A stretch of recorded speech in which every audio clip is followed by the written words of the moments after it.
오늘 본문은 다윗이 범죄한 이후에 하나님이 그를 책망하시고 또 그에게 심판하시는 내용입니다. 또 그 심판을 당할 때 다윗이 하나님 앞에 기도하죠. 간구합니다. 간절히 하나님 앞에 구하는 다윗의 기도가 오늘 본문에 나옵니다. 그래서 오늘 본문을 보면 기도하는 그리스도인, 그리스도인은 항상 기도하면서 살죠. 쉬지 않고 기도하는 자들이 바로 그리스도인입니다. 그런데 오늘 우리의 기도가 어떠한가? 오늘 말씀에 비춰서 좀 점검을 할 수 있습니다. 우리가 기도하는 모습, 내가 하나님 앞에 바르게 기도하고 있는가? 오늘 본문의 다윗의 모습을 보면 우리가 우리의 기도를 점검할 수 있고요. 또 바른 기도하는 것이 무엇인가? 우리가 깨달을 수 있습니다. 먼저 다윗은 어떠한 상황에서도 하나님께 기도로 나아갔습니다. 즐겁고 또 행복하고 또 기쁜 일이 있을 때만 기도한 것이 아니라 좌절되고 또 더군다나 그 모든 힘든 이유가 나 때문일 때, 나로 인해서 어려움을 당할 때, 그때도 여전히 다윗은 하나님 앞에 기도로 나아가는 것을 볼 수 있습니다. 자신의 범죄로 인해서 아들이 아프죠.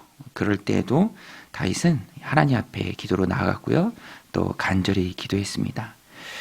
그래서 어떤 상황 속에서도 나에겐 기도가 있다. 기도는 나의 몫이다. 라는 것이 기도하는 그리스도인의 바른 모습입니다. 16절에 보면 다윗이 그 아이를 위하여 하나님께 간구하되 다윗이 금식하고 안에 들어가서 밤새도록 땅에 엎드렸더니 열심히 하나님 앞에 간절히 구했습니다.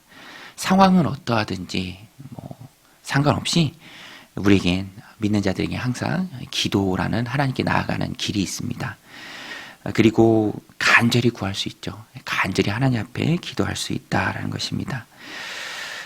사실 다윗으로서는 원인도 알고 이유도 다 알고 다 압니다. 이미 하나님 다 말씀하셨기 때문에 좌절과 절망스러운 상황이 기다리고 있다는 것을 어떤 면에서는 다윗도 말씀을 통해서 알았습니다. 그러나 한 가닥 희망이 기도죠. 기도를 통해서 간절히 하나님 앞에 나아갔습니다. 그래서 우리가 이런 다윗의 모습을 보면서 깨달아야 할 것은 기도함에 제한은 없다. 어떤 상황 속에서도 하나님 앞에 기도로 나아갈 수 있습니다. 언제나 기도할 수 있죠. 그것이 다윗이 보여주는 기도의 바른 모습입니다. 이렇게 기도하는 다윗의 모습이 참 믿음이 있고요. 또 그 태도가 굉장히 신앙적입니다. 더 다윗이 참 신앙적으로 믿음 가운데 기도한다라는 것을 알 수 있는 것이 다윗은 그렇게 간절히 기도했지만 결국에는 1회 만에 아이가 죽습니다. 그때 신하들이 다윗에게 그 사실을 전하는 것을 굉장히 두려워해요. 살아있을 때도 식음을 전폐하면서 밤새도록 기도했는데 정작 아들이 죽었다는 소식을 다윗에게 전하면 이게 어떻게 되겠는가.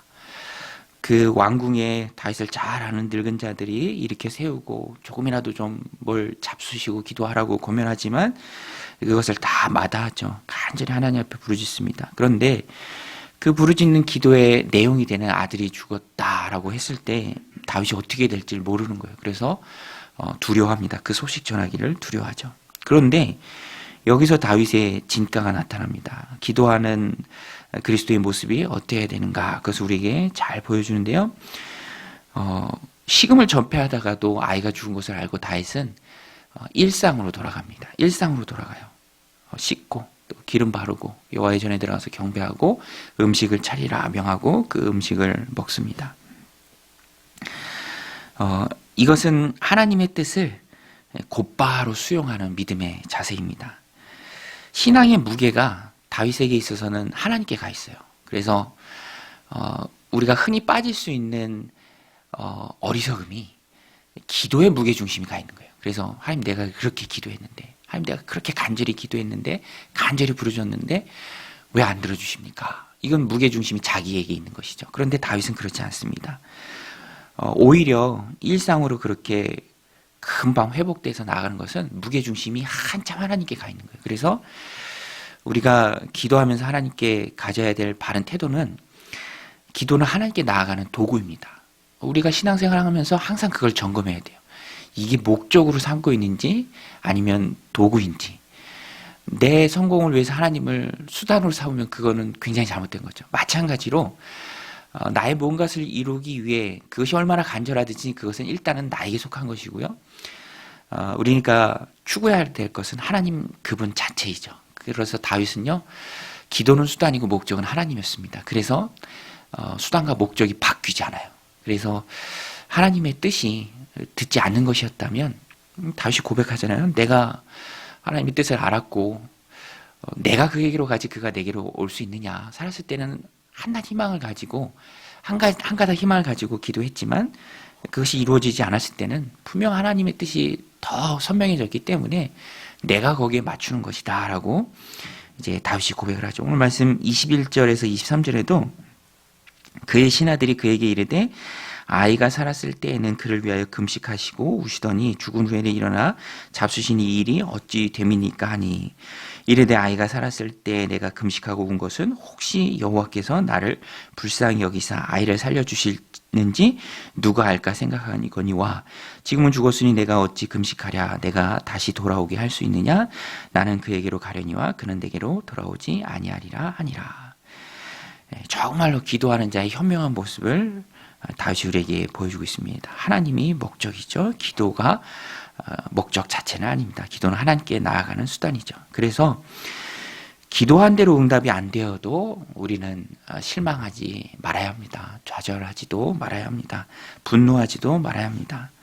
그래서 믿음의 성숙이 뭔가 기도하다가 그것이 응답되지 않더라도 하나님의 뜻을 발견해도 일상으로 회복되는 단계가 짧아요. 아주 짧습니다. 다윗 보세요. 정말 짧죠. 알고 바로 씻고 기름 바르고 또 경배하고 음식을 먹습니다. 오늘 우리도 믿음의 성숙은 이 기간이 짧은 거예요.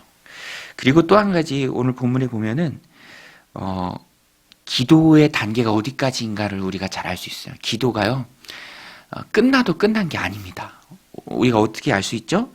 다윗이 이런 모습을 보였을 때 하나님이 솔로몬을 주십니다.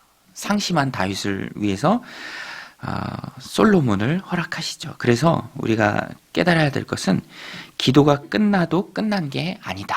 그 이후의 모습도 하나님이 다 보십니다. 오늘 다윗을 보면요. 무게중심을 하나님께 두었기 때문에 그 스스로도 금방 회복됩니다. 그리고요. 회복된 자가 또 누군가를 위로할 수 있어요.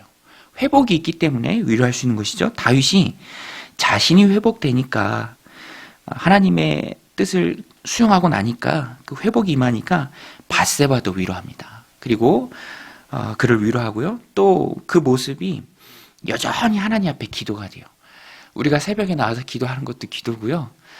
또 하나님 주신 일상으로 회복되어 돌아가서 그 삶에 충실한 것도 또 누군가를 위로하는 것도 그것도 기도입니다. 그래서 하나님이 기도가 끝난 다음에 오히려 기도에 응답을 하시죠. 그래서 솔로몬을 주십니다. 24절에 보면 다윗이 그의 아내 밧세바를 위로하고 그에게 들어가 그와 동침하였더니 그가 아들을 낳음에 그 이름을 솔로몬이라 하니라. 여호와께서 그를 사랑하사 선지자 나단을 보내 그의 이름을 여디디아라 하시니 이는 여호와께서 사랑하셨기 때문이더라.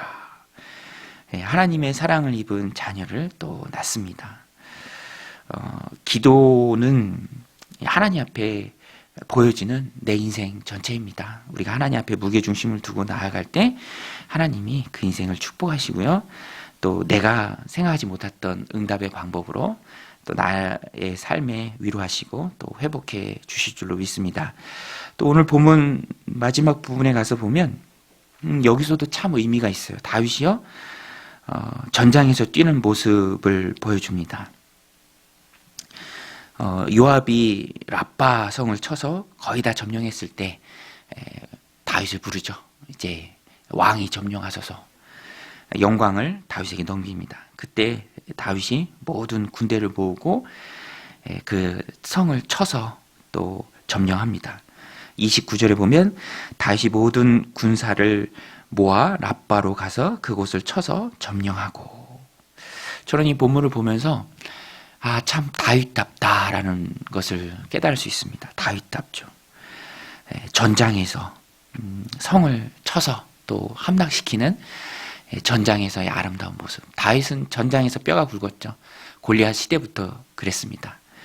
그가 있어야 할 곳이 바로 이렇게 열심히 뛰는 그 일선에 일하는 그곳이 아닌가.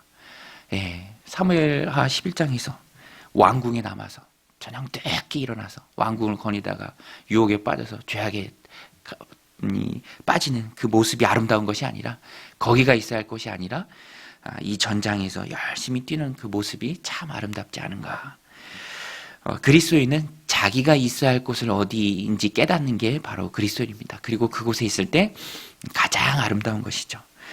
오늘 우리는 그리스도인입니다. 하나님의 자녀입니다. 하나님 백성입니다. 오늘 우리가 있어야 할 곳은 어디입니까? 그것이 가장 아름답고 또 가장 귀한 곳인 줄로 믿습니다. 아마 다윗은 전장에서 뛰면서 기뻤을 거예요. 그래, 여기가 내가 있어야 할 곳이지. 있어야 될 곳이 아닌 곳에 있다가 범죄하고 또 여기에 빠지고 눈이 가려워졌지만 나중에 깨닫고, 또 오늘 이 전장에 있으면서 참 다윗은 깨닫는 것이 많이 있었을 것입니다. 오늘 우리도 이 말씀 마음에 새기고 내 자신이 있어야 할 곳이 어딘지, 또 하나님 내게 주신 귀한 사명이 무엇인지, 우리가 믿음을 붙든다라고 표현했을 때 우리가 꼭 붙들어야 될 것이 무엇인지 그것을 깨닫고 그곳에서 충성하고 그곳에서 맡은 사명에 다하면서 아름다운 모습을 하나님 앞에 보이는 믿음의 백성들이 다 되시기를, 또 오늘 하루 되시기를 주님의 이름으로 간절히 축원드립니다. 우리 같이 말씀 붙들고 함께 기도할 때, 하나님 내가 있어야 할 곳이 어디입니까? 또 내가 하나님 앞에 드려야 할 기도의 바른 모습이 무엇입니까? 하나님, 바른 하나님께 무게중심을 둔 기도를 드리게 하옵소서. 응답하여 주옵소서. 우리 함께 기도하며 나아가겠습니다.